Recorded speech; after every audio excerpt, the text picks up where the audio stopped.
Di nakabalik na mga kababayan yung ating Pangulong Bongbong Marcos galing sa kanyang official visit sa ASEAN Australia Special Summit with great Nagbabagang mga balita at pagtalakay sa mga isyu na lipunan. Bulsa, opinyon, banat at paglalantad sa katotohanan. Bulsa, what you see is what you get. You decide.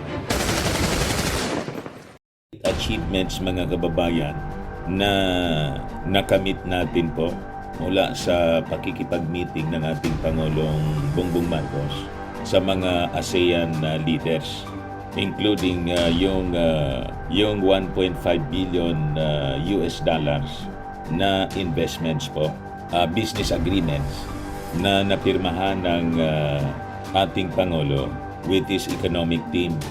At saka mga kababayan, pagsulong ng interes po natin sa gitna ng ating problema dito po sa West Philippine Sea. So ito ngayon mga kababayan yung mga laman ng balita. Ayan po yung ating Pangulo with the First Lady. Ngiting tagumpayan na Mr. Maravilla si First Lady Lisa Marcos. Ngiting tagumpay po talaga. Kahit na dito po sa ating bansa, yung kaibigan ni Mao Diggs, yung China, tuloy-tuloy sa kanilang pamimiruisyo po sa atin. Munti ka nang magkaroon ng matinding banggaan po. Talagang sinasadya ng China yung pananakit po sa atin. May mga nagka-injury sa ating mga members ng Philippine Coast Guard po. Yung team na nagdala po ng resupply mission sa ating mga sundalo na naka-station po sa BRT Sierra Madre. Pero hindi po nagpa-sindak yung ating mga magigiting na members ng Philippine Coast Guard. Kaya mabuhay po kayo. Kasama po ito sa tinakol ng ating Pangulong Bongbong Marcos sa ASEAN Summit. Australian ASEAN Summit po. Ito po yung balita dito sa Manila Standard. Sabi dyan, Marcos resolute amid David Goliath dispute.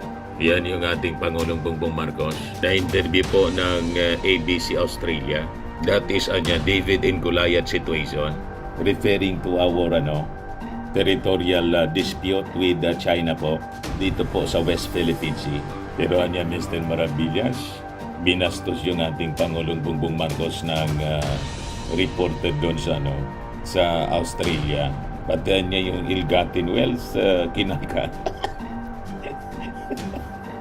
Ito po, sabi ng ating Pangulong Bongbong, propaganda man sana niya yan. Yan man talaga. Yung issue ng ill-gotten wealth po sa ating Pangulong Bongbong Marcos, sa Marcos family, lahat man lang po propaganda. Wala man ang patunayan. Lahat na dismiss po sa husgado. Pwede ba? But before ko mga kababayan ibigay sa inyo yung full story ng mga controversy niyan, click subscribe muna dito sa ating YouTube channel and hit the notification bell para lagi po kayong updated sa mga kaganapan dito sa ating bansa.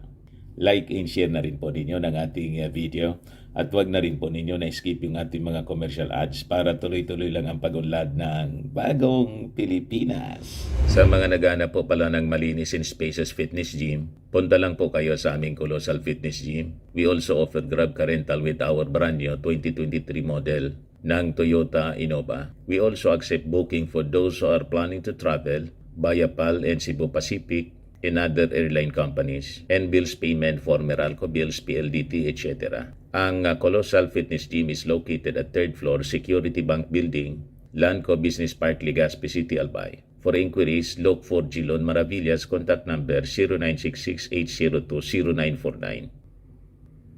Yan po yung aming Innova. Lagi na pong matao sa amin. Na-set up na rin yung aming mga bagong gym equipments. May treadmill na rin po kami. Ito naman po yung bago naming product na binibenta online. iGlow Serum Whitening po siya. Tingnan ninyo yung epekto sa aking anak na architect before and now. Yung mga inquiries po ninyo, dumiretso na lang kayo sa kanyang Facebook account, Riz Maravillas. Ayos pa mga kababayan, ayos na ayos Mr. Maravillas.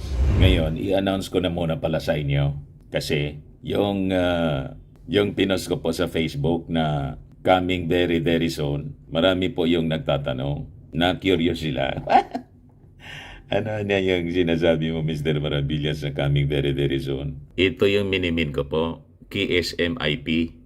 Ito po yung bagong-bagong ipanganak na samahan ng mga media vloggers po sa buong Pilipinas. Kapisanan ng mga social media influencers ng Pilipinas or KSMIP.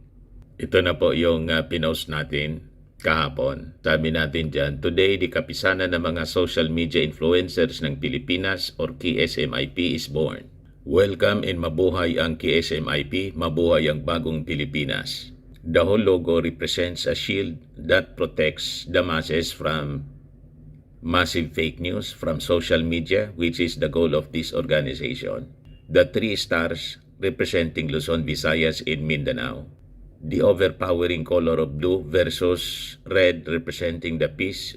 That peace will only be brought in this chaotic society if we bring forth social media as an avenue to correct all fake news and uphold truth. So yan po yung objective ng bagong itatag naming grupo. At yung nakita ninyong logo, mga kababayan, ang nag-design yan, yung aking anak na architect. Siya po.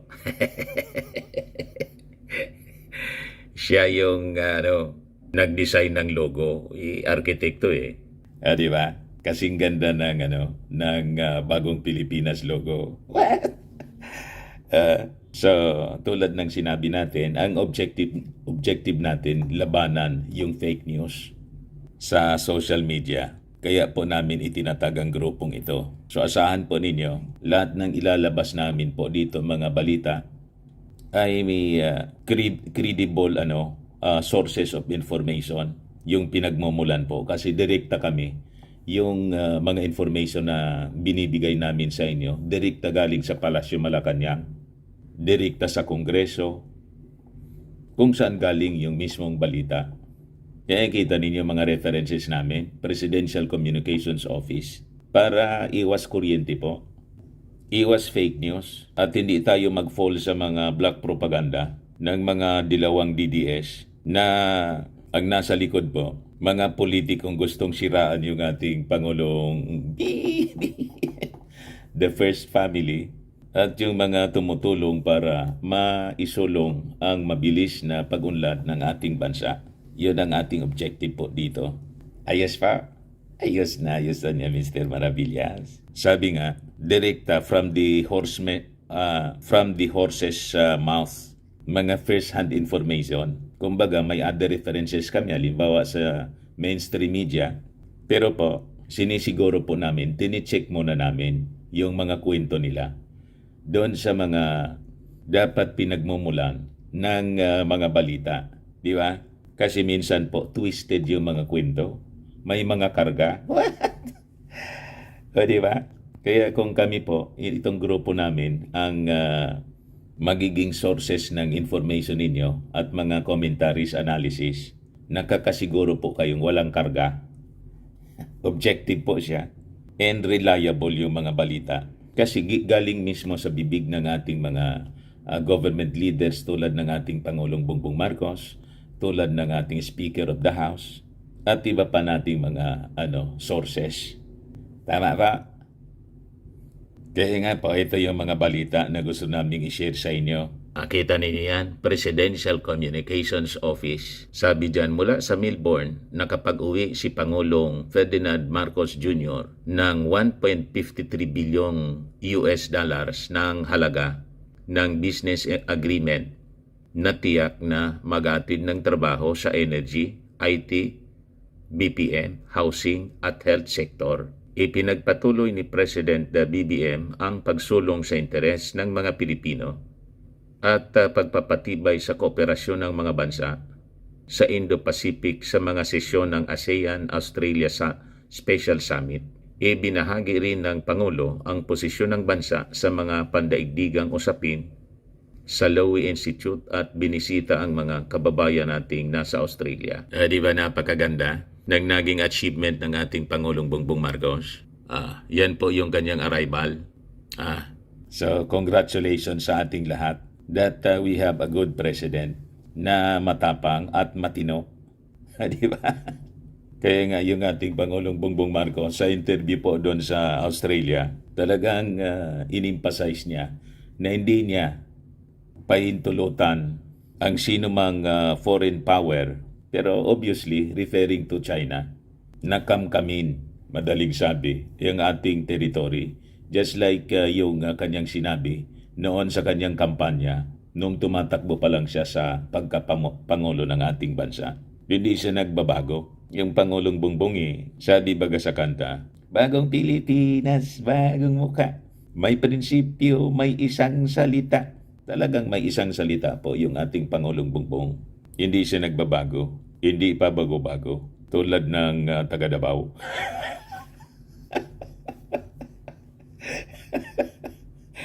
Tama ba? Kasi naman niya, Mr. Maravillas, masama talaga epekto ng fentanyl.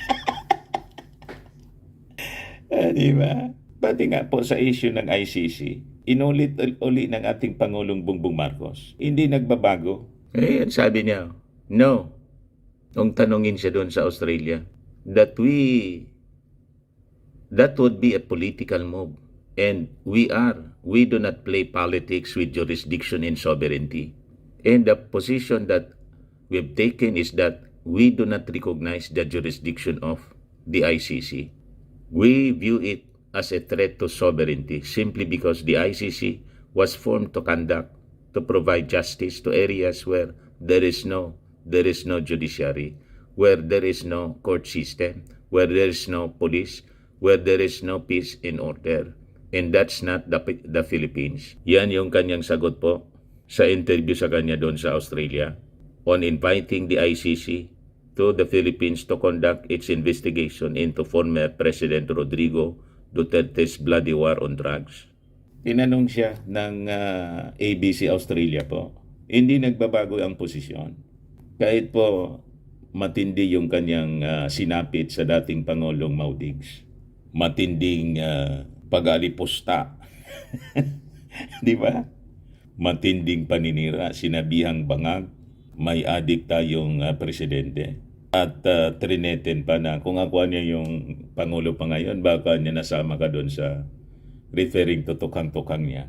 Ganon siya inalipusta ng dating Pangulong Digong. Pero kahit nga may mga sektor na po na pinipressure yung ating Pangulong Bongbong Marcos na isurrender na.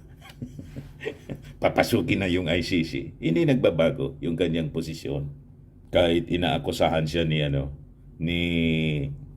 Maudigs ng kung ano-ano, pati ng kanyang mga minions tulad ni Harimau. Di ba? Buong pamilya, mga kababayan, pinagtutulong-tulungan na sirain yung ating Pangulo ng pamilya Duterte. Pati yung spiritual advisor niyang si Pacquiao. Pero tingnan ninyo yung posisyon ng ating Pangulong Bongbong Marcos. Talagang may paninindigan po siya. Tama ba? At pati mga kababayan sa issue ng South China Sea. Tingnan ninyo dito. Marcos resolute amid David Goliath dispute. Sabi rito sa balita ng Manila Standard, President Marcos on Wednesday likened the country's maritime dispute with China to a biblical account of David and Goliath, and where David eventually emerged victorious. So sabi niya, that is David and Goliath situation, he said in an interview with TV station ABC Australia. I also remind them, David won. Yun ang ganyang sinabi po sa interview sa gitna ng patuloy na habang nasa Australia siya, patuloy na nagsasamantala rito ng haharas, binubuli, at may nagka-injury, 4 na sa ating mga members ng Philippine Coast Guard. Involved sa resupply mission po yung nasaktan, winater cannon. Pero ganon ka lakas ng paninindigan ng ating Pangulong Bongbong Marcos. Pero kalma po yung ating Pangulo. So sabi niya, we continue to view with great alarm these continuing dangerous maneuvers and dangerous actions that are being done against our seamen, our Coast Guard. And this time, they damaged the cargo ship and caused some injury to some of our seamen. And I think that we cannot view this in any way but in the most serious way, sabi po ng ating Pangulo. Speaker Martin Romualdez, who accompanied Mr. Marcos in Australia, said, at a time of escalating tensions and provocative actions by China, President Marcos called for adherence to a rules-based order and peaceful resolution of disputes is both timely and crucial, anya.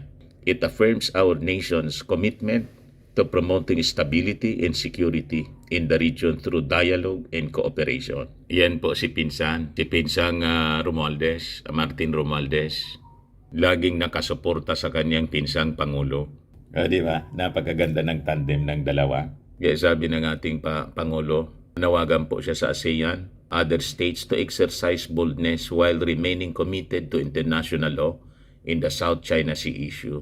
At yung ating bansa magpa-file po ng protest versus China sa kanilang ginawang provocation sa West Philippine Sea, sabi ng ating Pangulong Bongbong. Pakinggan natin mga kababayan yung porsyon ng kanyang arrival statement.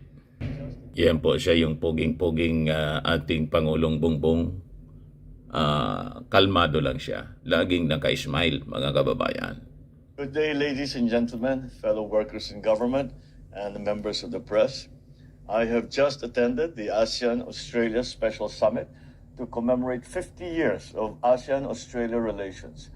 We have met with ASEAN leaders and Australian Prime Minister Anthony Albanese. The summit provided an opportunity to discuss regional and international issues and how ASEAN and individual member states, such as the Philippines, may contribute to the peace, security, and prosperity of our immediate neighborhood, the Indo-Pacific.